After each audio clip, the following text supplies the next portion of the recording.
Welcome to Watch Mojo, and today we're counting down our picks for those under-the-radar musical genres that gained peak popularity during the 1980s.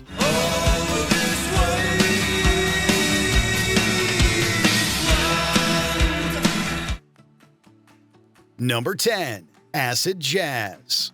Never stop, never give it up. The jazz genre is one of those universal solvents, a style of music that can meld with pretty much anything to create something new and exciting. Acid jazz was a hodgepodge genre of sorts that arose during the 1980s, a melting pot of beat-driven jazz-funk grooves alongside vocal soul melodies and electronic moves. Apparently nothing. Acid Jazz Records was a label that released a lot of well-regarded efforts from this genre, but one of its most interesting aspects is how elements that are seemingly disparate, a la disco or hip-hop, can meld just fine with old-school jazz traditionalism. You're always on my mind. What can I do? Number 9. Minimal Synth/Coldwave. The influence of Germany's Kraftwerk cannot be overstated with regards to how these krautrock legends influenced younger independent musical spirits. We are the robots. We are the robots. Krautrock's pioneering and boundless sounds incorporated everything from hard rock and prog to sparse electronic music. And it's here where Coldwave comes into view. Never come back, and they masked imperfection to remain a cheap invention. Never come back, never come back. This genre took root in the late 70s and continued into the 80s as younger artists fused Kraftwerkian motoric beats with post-punk aggression and stark creative minimalism. It's a unique amalgamation of humanity's creative soul and the throbbing pulse of a machine, with controls set to the heart of the sun.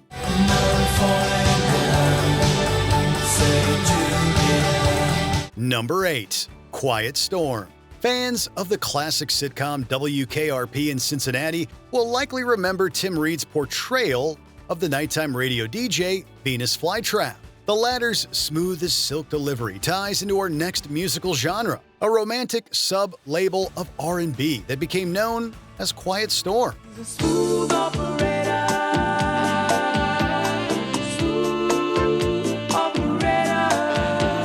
This genre was also popularized by a couple of radio DJs, Melvin Lindsay and Jack Schuler, while also taking its name from a Smokey Robinson album of the same name. Quiet storm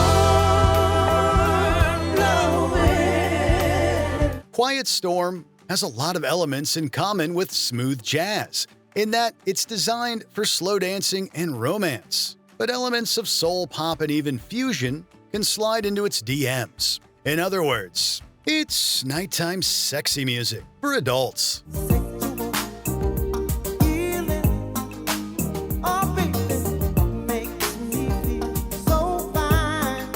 Number 7.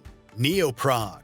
The predicted death of progressive rock at the end of the 1970s was greatly exaggerated. This could be seen within the rise of Neo-Prog, a new generation of musicians that were influenced by older artists, but with a contemporary spin all their own.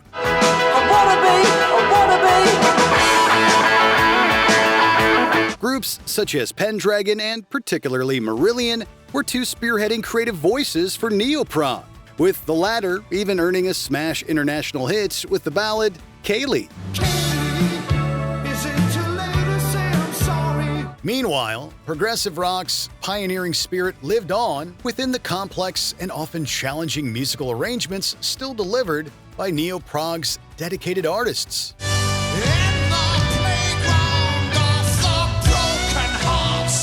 Number 6. Post-punk. Punk rock was another genre that, depending upon who you ask, either died a quick death at the end in the early 80s or lived on within the spirit of post-punk. Groups from this latter genre weren't merely content with aping the sounds of the Sex Pistols or Ramones, but instead pioneered fresh new sounds that incorporated everything from gothic trappings to reggae beats or hard rock. Wire, Killing Joke, and Joy Division were three very different sounding bands that tend to be referred to under the banner of post-punk, and this is essentially why the genre is so cool and diverse.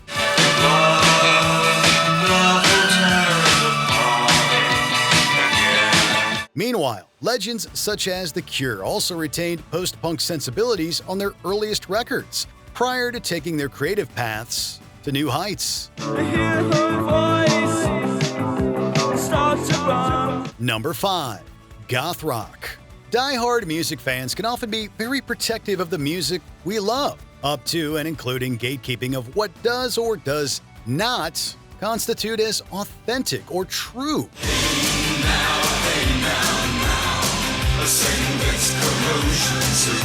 Progenitors of goth rock blazed trails back in the 1960s and 70s, while the 90s and new millennium saw a flood of neo-goth imitators invade the local hot topic. The real goth rock classics can largely be found in the 80s, however, with groups such as the Sisters of Mercy or Fields of the Nephilim.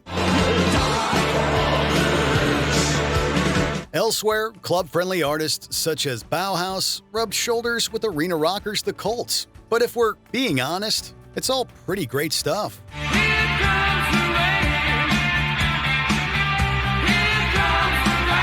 Number 4. Shoegaze. This musical genre is just sort of self-explanatory, featuring a moniker that describes nicely its intrinsically introspective and melancholy nature.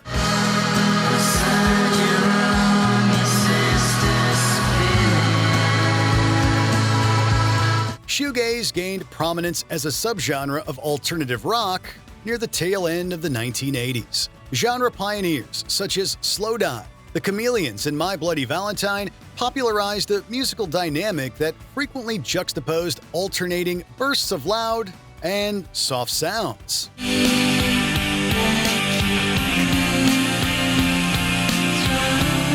Shoegaze was a genre that could be minimalist and post-punk influenced one minute and melodically lush and poignant the next. It wasn't quite goth, definitely indie, but also one of a kind. Number 3.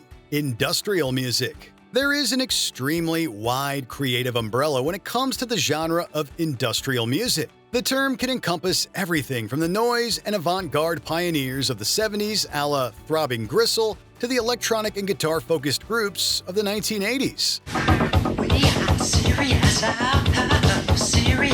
Artists like Ministry, Skinny Puppy, or even 9 Inch Nails, whose debut LP, Pretty Hate Machine, dropped in 1989.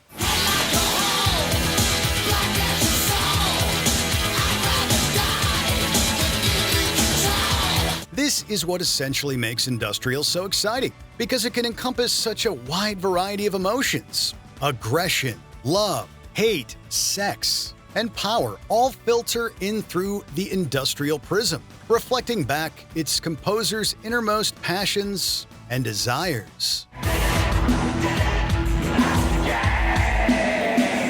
Number 2. New Jack Swing. One of the great things about dance music is how it always finds a way to adapt with the times. Getting people out there on that dance floor has always been a primary focus for many musicians, and New Jack Swing did a great job achieving this aim back during the mid-80s. When I told her just a bit about Synth, she gave a wink and started to think, but didn't believe a thing about the New Jack Swing. This fusion of hip-hop, soul, funk, and R&B could be simultaneously retro-cool and contemporarily chic, while also retaining that danceable beat. I don't wanna share you with no one else, Alice, be my girl. The synthesizers of the 80s often came into play, lending New Jack Swing an of its time sort of vibe, but it never ventures into cringe territory. Instead, it just feels like a lost musical art that just might deserve a comeback. Nasty, nasty boys. I don't mean nothing. Before we continue, be sure to subscribe to our channel and ring the bell to get notified about our latest videos. You have the option to be notified for occasional videos or all of them. If you're on your phone, make sure you go into your settings and switch on notifications. Number 1. Italo Disco. One of the great things about Europe is how older musical styles never truly went away. They just lived on in a different form. There's a message get to you. Italo Disco isn't really traditional disco, nor is it pop in the way many of us view the contemporary charts. Instead, it's a world of novelty weirdness, a landscape of Svengali producers and studio musicians supporting the various stars of the week.